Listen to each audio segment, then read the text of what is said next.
2월 19일 목요일 새생명의 아침입니다. 다 함께 기도하겠습니다. 주님, 이 새벽 우리를 깨워 여호와 하나님의 음성 앞에 세워주심을 감사합니다. 우리가 이 땅을 살아가며 무엇을 두려워하며 살아가고 있었습니까? 오직 하나님을 두려워하며 살아가게 하옵시고 오늘도 주의 말씀을 듣고 그 말씀을 붙들고 오늘 하루를 넉넉히 살아가게 하옵소서. 감사하고 살아계신 예수 그리스도의 이름으로 기도하옵나이다. 아멘. 오늘 우리에게 주시는 하나님의 말씀은 마가복음 6장 14절로 29절 말씀입니다. 이에 예수의 이름이 드러난지라 헤롯 왕이 듣고 이르되 이는 세례 요한이 죽은 자 가운데서 살아났도다. 그러므로 이런 능력이 그 속에서 일어나느니라 하고 어떤 이는 그가 엘리야라 하고 또 어떤 이는 그가 선지자니 옛 선지자 중에 하나와 같다 하되 헤롯은 듣고 이르되 내가 목벤 요한 그가 살아났다 하더라. 전에 헤롯이 자기가 동생 빌립의 아내 헤로디아에게 장가든 고로 이 여자를 위하여 사람을 보내어 요한을 잡아 옥에 가두었으니 이는 요한이 헤롯에게 말하되 동생의 아내를 취한 것이 옳지 않다 하였음이라. 헤로디아가 요한을 원수로 여겨 죽이고자 하였으되 하지 못한 것은 헤롯이 요한을 의롭고 거룩한 사람으로 알고 두려워하여 보호하며 또 그의 말을 들을 때 크게 번민을 하였어도 달갑게 들음이러라. 마침 기회가 좋은 날이 왔으니 곧 헤롯이 자기 생일에 대신들과 천부장들과 갈릴리의 귀인들로 더불어 잔치할세 헤로디아의 딸이 친히 들어와 춤을 추어 헤롯과 그와 함께 앉은 자들을 기쁘게 한지라. 왕이 그 소녀에게 이르되 무엇이든지 내가 원하는 것을 내게 구하라 내가 주리라 하고 또 맹세하기를 무엇이든지 내가 내게 구하면 내 나라의 절반까지라도 주리라 하거늘 그가 나가서 그 어머니에게 말하되 내가 무엇을 구하리이까. 그 어머니가 이르되 세례 요한의 머리를 구하라 하니 그가 곧 왕에게 급히 들어가 구하여 이르되 세례 요한의 머리를 소반에 얹어 곧 내게 주기를 원하옵나이다 하니 왕이 심히 근심하나 자기가 맹세한 것과 그 앉은 자들로 인하여 그를 거절할 수 없는지라. 왕이 곧 시위병 하나를 보내어 요한의 머리를 가져오라 명하니 그 사람이 나가 옥에서 요한을 목베어 그 머리를 소반에 얹어다가 소녀에게 주니 소녀가 이것을 그 어머니에게 주니라. 요한의 제자들이 듣고 와서 시체를 가져다가 장사하니라. 아멘. 저는 오늘 이 본문으로 하나님을 두려워하며 살아가라는 제목으로 하나님 말씀 증거하도록 하겠습니다. 마가복음 6장은 하나님의 나라가 확장되는 한가운데서 아주 불평한 장면 하나를 우리 앞에 보여주고 있습니다. 예수님의 이름이 점점 더 드러날수록 동시에 어둠도 더 노골적으로 모습을 드러내고 있습니다. 한쪽에서는 복음이 지금 확장되고 있고 다른 한쪽에서는 진리를 외친 선지자가 잔치 자리에서 목이 베어지게 되었습니다. 오늘 본문은 우리에게 묻습니다.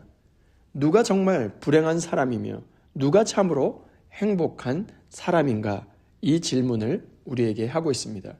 첫 번째 교훈은 진리를 거부한 사람은 잔치 속에서도 불안하다는 것입니다.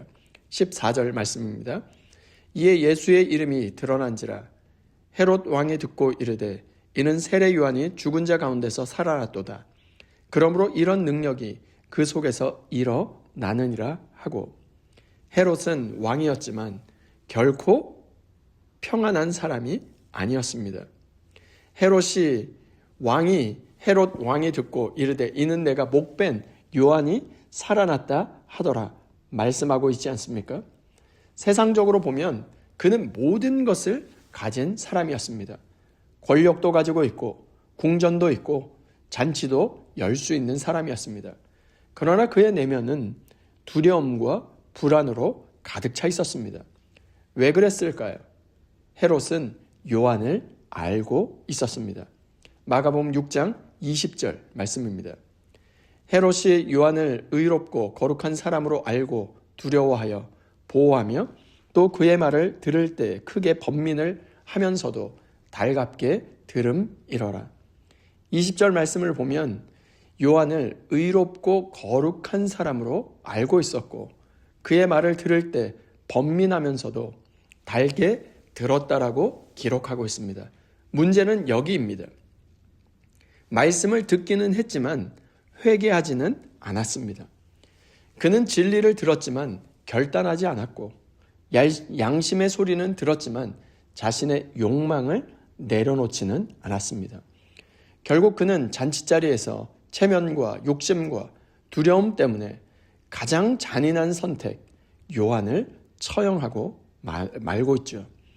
주 안에 사랑하는 여러분, 진리를 거부한 사람은 잔치 속에서도 불안해하며 두려워하고 있습니다. 하나님의 말씀이 없는 그 기쁨은 오래가지 못하는 것입니다. 말씀을 아는 것과 말씀 앞에 서는 것은 전혀 다른 것이죠. 헤롯은 하나님의 말씀에 대해 알기는 알았지만 하나님의 말씀에 순종하지는 않았습니다. 그 결과 그는 왕이었지만 가장 불행한 사람이 되었습니다.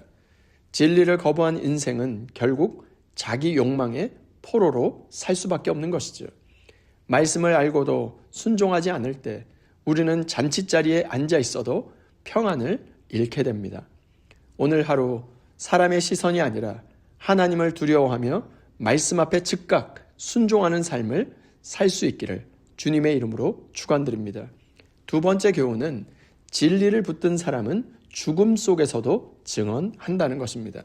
18절 말씀입니다. 이는 요한이 헤롯에게 말하되 동생의 아내를 취한 것이 옳지 않다 하였음이라. 반면 세례 요한은 어떠한 사람입니까? 세상적으로 보면 그는 실패한 인생처럼 보입니다.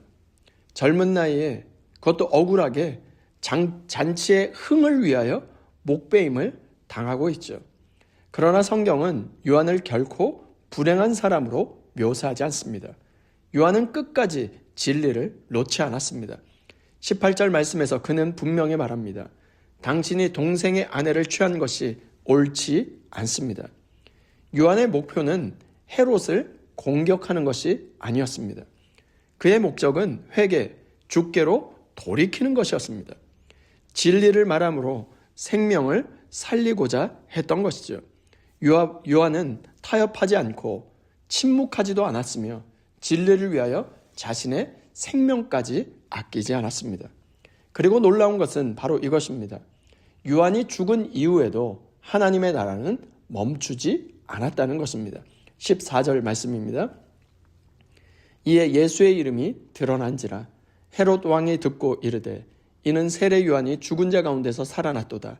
그러므로 이런 능력이 그 속에서 일어나느니라 하고 14절에 어떻게 기록되어 있습니까? 이에 예수의 이름이 드러난지라. 요한은 죽었지만 복음은 더 선명하게 분명히 드러났습니다.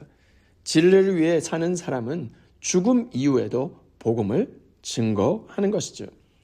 죽음으로 말미암아 결코 하나님의 나라를 무너뜨릴 수가 없다는 것입니다.